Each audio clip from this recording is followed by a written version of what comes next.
aujourd'hui cette première vidéo qui se déroulera en plusieurs étapes. Donc c'est suite à un redébourrage pour un premier débourrage raté, donc je pense traumatisant.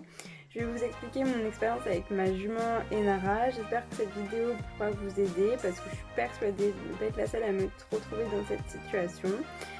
Cette vidéo se déroulera en plusieurs étapes, donc je vais vous présenter moi Enara, les problématiques que j'ai rencontrées, les étapes que j'ai effectuées, les intervenants qui sont venus pour m'aider et je vous dirai ensuite mes ressentis. Allez, c'est parti! Pour les présentations, donc moi c'est Adeline, je monte à cheval depuis une dizaine d'années. J'ai suivi récemment la formation MOOC cheval de la Sens et je travaille à côté. Enara, c'est une jument espagnole de 10 ans qui est avec moi depuis presque 2 ans maintenant. À la base, je cherchais un cheval plutôt calme pour faire des balades, étant donné que je me suis arrêtée au niveau galop 4. Mais tous les chevaux que j'ai essayés, voilà, j'avais jamais réellement eu de coup de cœur.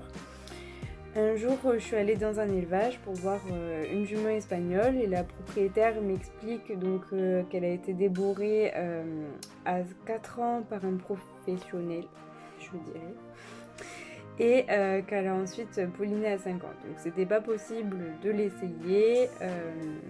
Alors j'étais un peu sur mes réserves, mais bon, je voulais quand même la voir. Donc on est allé au pré et dès que j'ai vu Enara, j'ai eu un gros coup de cœur. Je pourrais pas vous expliquer, mais je crois que c'est inexplicable. Donc je l'ai essayé un petit peu à pied, en liberté, et ça a confirmé mon coup de cœur. J'ai quand même beaucoup réfléchi avant de la prendre, étant donné que voilà, je pouvais pas l'essayer, je savais qu'il allait avoir un gros travail à faire avant de pouvoir la monter. Donc j'ai beaucoup réfléchi, mais bon, je pouvais pas laisser passer ce coup de cœur. C'était mon seul et unique et voilà, c'était inexplicable. Du coup, Enara est arrivée dans ma vie. Je vais maintenant vous expliquer les problématiques que j'ai rencontrées avec Enara. Donc j'ai très vite compris que Enara c'était une jument sensible, qu'elle comprenait très vite les choses. Et voilà, qu'il fallait surtout tout le temps la rassurer. Dès qu'on faisait une demande, il faut lui dire dès que c'est bon. Mais bon, je pense que ça fonctionne avec tous les chevaux, mais du coup je m'en suis beaucoup plus rendu compte avec Enara. J'ai ensuite très vite vu en lui mettant la selle qu'elle partait en saut de mouton. Donc au début ça m'a fait peur, mais voilà, je voulais pas baisser les bras. Et j'ai aussi travaillé notre relation à pied parce que pour moi c'était quelque chose d'essentiel. J'ai aussi fait de la désensibilisation parce que dès que je faisais un grand geste, que j'enlevais mon manteau ou la chambrière, elle partait dans tous les sens, c'était la panique. Donc voilà, d'où j'ai été amenée à me dire qu'elle a eu un débourrage traumatisant. Et ensuite au niveau des problématiques, donc il n'y avait pas que Enara. Moi, il fallait que je travaille la confiance en moi. Il fallait que je sois beaucoup plus rassurante pour Enara, que je lui fasse des demandes claires et voilà, pour qu'elle se sente quand même en sécurité avec moi. Donc il fallait que je travaille aussi moi. Et les 2 fois où je suis montée sur elle, je suis tombée, bien évidemment. Donc il fallait aussi du coup que je vaincre ma peur de la remonter. Donc Enara était aussi un très bon professeur pour moi. Je vais maintenant passer aux étapes que j'ai effectuées pour son redébourrage. Donc le but pour moi c'était aussi de faire en sorte qu'être montée ça devenait agréable pour elle, il n'y avait rien d'anormal. Donc la première étape que j'ai effectuée, c'est le travail à pied, tout ce qui était sécurité pour moi, pouvoir déplacer les 4 membres, avancer, reculer à pied, voilà, pour que ce soit plus facile et compréhensible aussi pour elle monter. Donc j'ai instauré des codes et que voilà, elle soit décontractée dans les 2 cas. Donc pour ça j'ai fait beaucoup d'exercices d'équifile, de balade à pied et de dressage. Donc la deuxième étape, c'était la désensibilisation. Je l'ai désensibilisé à tout ce qui était le stick, la chambrière, les voitures, les camions, les tracteurs, les vélos, les sprays, voilà, tout ce qu'elle peut croiser dans la vie de tous les jours ou ailleurs. Donc on a fait tout ce travail là et ensuite j'ai effectué l'étape de la désensibilisation de la selle et du tapis. Donc ça a été le plus dur, le plus long, mais voilà, je voulais mettre le temps qu'il fallait parce qu'elle avait des réactions qui étaient très intenses, elle se cabrait, elle partait en son mouton, donc c'était quand même assez dur pour moi aussi cette étape là, mais je pense que voilà, j'ai bien fait de prendre mon temps. Donc pour vous expliquer comment j'ai procédé par rapport à cette étape-là, je lui mettais d'abord le tapis. Une fois que ça c'était acquis, que ça faisait plus peur, je lui ai mis ensuite que la selle toute seule. Une fois que ça c'était bon, je lui ai mis, alors pour le sanglage, au début j'ai fait avec le long, je jouais, je serrais, je desserrais.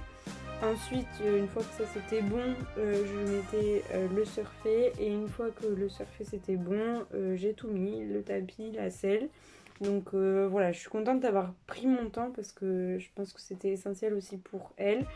Et du coup, maintenant ça fonctionne très bien. Et ensuite la troisième étape, c'était le travail avec la selle et le tapis, donc le travail aussi monté. Je l'ai d'abord fait travailler aux 3 allures à pied pour la remuscler, donc voilà, pour l'instant on n'avait travaillé que ça et ensuite j'ai travaillé le montoir d'abord. Donc ça aussi c'était quand même assez dur. Elle bougeait souvent dans tous les sens, voilà, c'était quelque chose que je trouvais désagréable, mais je sais pas comment expliquer, mais voilà, ça a mis du temps. Et ensuite le travail à pied aux 3 allures, donc qui met du temps. Je vous parle au présent parce que j'ai toujours pas acquis le galop. Ma coach a déjà galopé avec Enara, mais pas moi.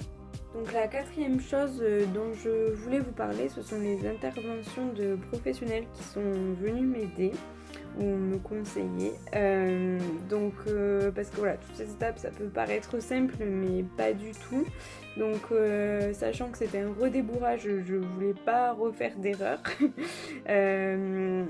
Alors j'ai fait venir du coup plusieurs intervenants. Donc il y a eu des comportementalistes équins qui sont venus donc, au niveau du travail à pied pour qu'on puisse repartir sur de bonnes bases du redébourrage. Donc ça a été hyper enrichissant pour moi et pour Enara. On a eu des journées de stage et voilà, c'était super intéressant. J'ai aussi bien entendu fait venir l'ostéopathe et le vétérinaire parce que voilà, il fallait éloigner le fait que ce soit un problème physique. Donc ça c'est ce que j'ai fait dès le début, c'est hyper important d'éloigner déjà ça. Et j'ai fait au cours des étapes que j'ai effectuées, l'ostéopathe est venu 3 fois pour voilà, être sûr qu'à chaque fois j'avais pas eu de soucis. Et j'ai aussi fait une communication animale et cette dame faisait aussi de la kinésiologie, donc ça m'a beaucoup aidé à comprendre Enara et je pense que ça a aidé aussi Enara.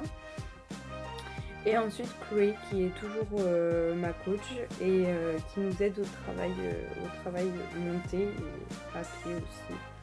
Donc voilà, parce que moi j'ai toujours besoin d'apprendre et j'ai envie d'apprendre. Pour terminer sur cette vidéo, donc les conseils que je peux vous donner, c'est de ne jamais baisser les bras. Il y a toujours des hauts et des bas, ça c'est sûr. Mais voilà, il faut toujours essayer de trouver une solution. S'il faut repartir à zéro, repartez à zéro. C'est hyper important pour votre cheval. Il faut pas rater d'étape surtout. Après, n'hésitez pas à vous faire aider, c'est pas une honte de faire venir les professionnels, c'est justement si on doute, c'est justement hyper important pour les redébourrages comme pour les débourrages d'ailleurs. Voilà, faites appel à quelqu'un si vous avez besoin d'aide, pas de problème. Hein. Si vous voulez, je pourrais vous faire des vidéos concernant les étapes que j'ai effectuées avec Enara pour vous expliquer tout ce que j'ai fait, chaque travail que j'ai effectué. Après, sachez que chaque cheval est différent, donc faut pas appliquer la même méthode à tous les chevaux. Voilà. J'espère que cette vidéo vous a plu. N'hésitez pas à aller vous abonner sur mon compte Instagram et vous pouvez en passage vous abonner sur ma petite chaîne YouTube si vous voulez suivre mes vidéos. Allez, je vous dis à bientôt.